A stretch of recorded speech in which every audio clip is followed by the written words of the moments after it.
We set the trend in the script. Absolutely.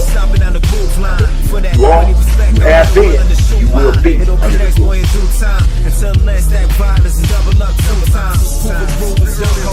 Snip this glue, get in the zone, because we got to go do something. So that's what we did. And I'm going to be honest with you, I used to like it. You got people from the east and the west and different places, to come over and groove with us. Was Hoover Groovers a part of Hoover? Never met a Hoover Groover. Me and you was never in my life. But a part of what was called the Bonzella Crips. Hoover Groovers ain't started no Hoover Crips. And we hit that hand moving on you, walking in your house. Wait, do that again. Hit that hand moving on you, that messed up your whole party. You are, you have been, you will be under the groove. Trey, Foes, 7-Eleven, the Deuce, and the 9. Hoover love to the culture enthusiasts, the Hoover Knights, the Hoover Collective, and to the people. All right now, Under the Groove has once again sat back to observe the hoopla, chatter, propaganda, and the false narratives surrounding the recent gathering that brought together and involved Crips, gangsters, and Hoovers that populate the greater Los Angeles area. Since everyone had by now thrown their hats into the ring, it's only fitting then that Hoover Crips/criminals put the crown on the canvas as well. But first I need to take a moment to speak from the heart about something.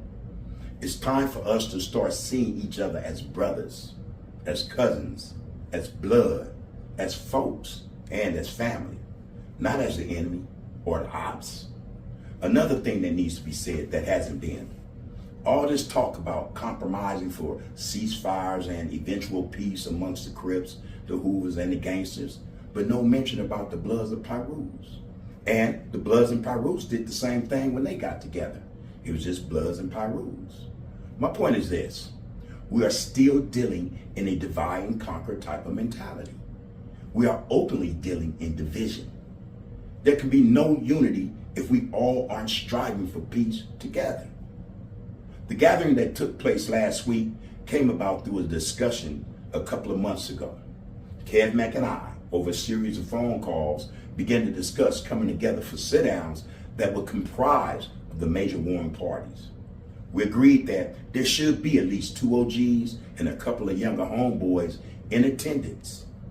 The purpose for the sit-down was to just start discussing as men first those issues that each set and hood had, and to give the younger ones an opportunity to witness the relationships, the bonds, and the camaraderie shared between so-called enemies. The sit-down was phenomenal, man, a success. Since then, though, the more I look around, the more bullshit I see. The more ignorance I hear being spewed from the mouths of people who really have no clue. And the more I realize we are experiencing dire times. We are suffering as a people, by our own hand, though. We didn't gather last Saturday as individuals.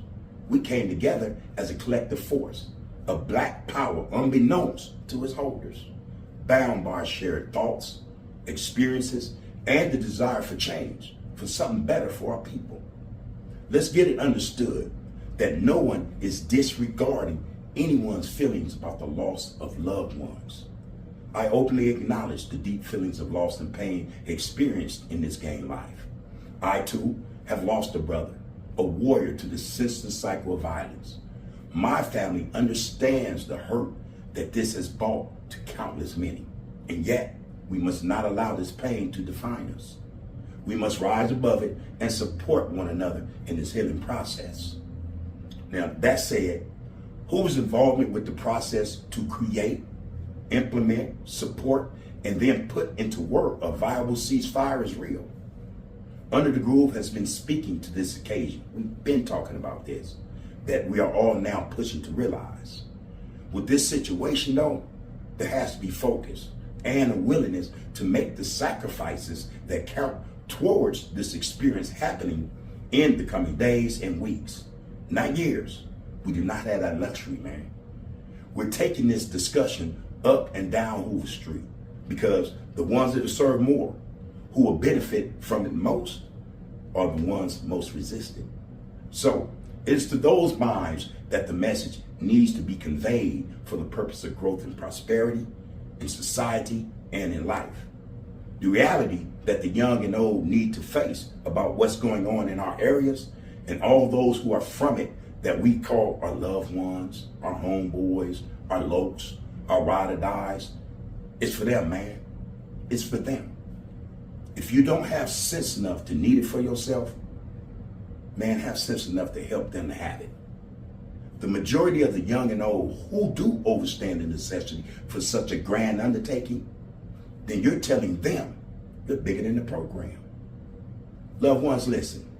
If some of you are against the ceasefire, then you are saying you don't care about another loved one's life or his potential demise because of your super loped out unwillingness to cease fire.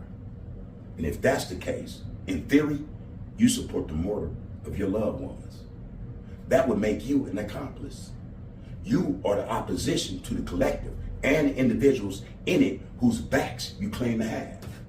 In truth, you are advocating and anticipating their demise. Now, as for us older ones and the younger ones who really understand, as for our obligation, we must gain a greater understanding and respect for you young brothers who are out there, so that you guys will know we do love you, we care about you, we will support you with advice, with wise counsel and love. We don't need for anything tragic to come upon you. We've seen, those of us who survived through our time, ordeals that other kings have not.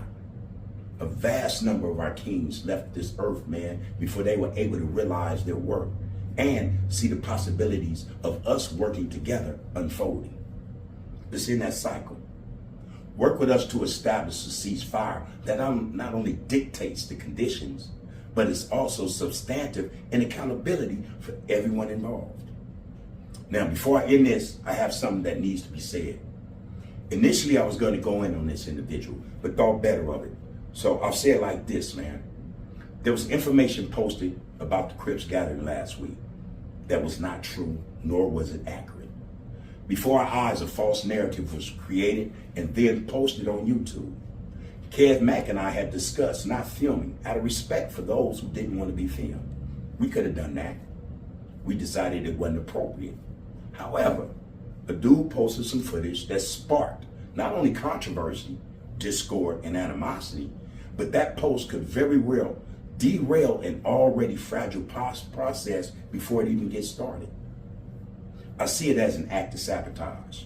Or was it just clout chasing? Could it be that you have this histrionic personality disorder, or done it for your benefactor's sake? Whatever it was, it pales in comparison to the fact that you did brothers, not just Crips, brothers, a grave disservice. You had no business there recording. It was opportunistic and tactless. And to boot, it was fake news. There was no peace treaty that day, nor ceasefire. It was just a gathering of black men sitting in a church discussing the possibilities of creating a ceasefire in order to save what's left of us here in LA. You, in all your wisdom, was supposed to have known better than to do that. Now, that said, we extend our appreciation for the hospitality that was extended to us by the Bloods. Thank you, man. It was well received and appreciated. Listen, love and respect for the people, man. Love and respect for the people. Let's get hold of ourselves and hold others accountable. You have been, you are, and you will be under the groove. Hey folks, 7-Eleven, the Deuce and the Nine. You have been, you will be under the groove. But we ain't gang banging, this is about education. We trying to educate our youth right now, nigga. Hey.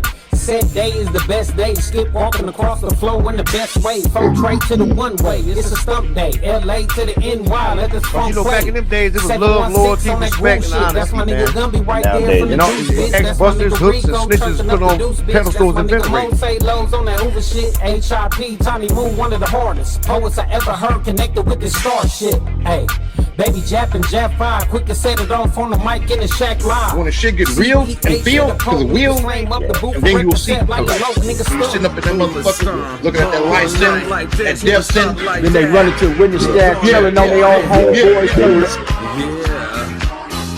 Hoover stomp all night like this. Hoover stomp I know somebody know how to start them BS motherfuckers looking for me alone. I'm a New York nigga in the Pacific Sun. I say West Side Hoover if you ask where I'm from. Finest California runs, still infusing my lungs. All about my bread, I ain't leaving. Understand the end game. What's your end game? What's your purpose? Keep one in the head or I don't need a gun. I'm with Hawk on Hoover Street with a low ass jump. Hopping down Figueroa with a whole selling cunt. You have Grooving been. like this, come second to none. Grooving like Scully Young, grooving like Booker Bone. I'm bad to the bone.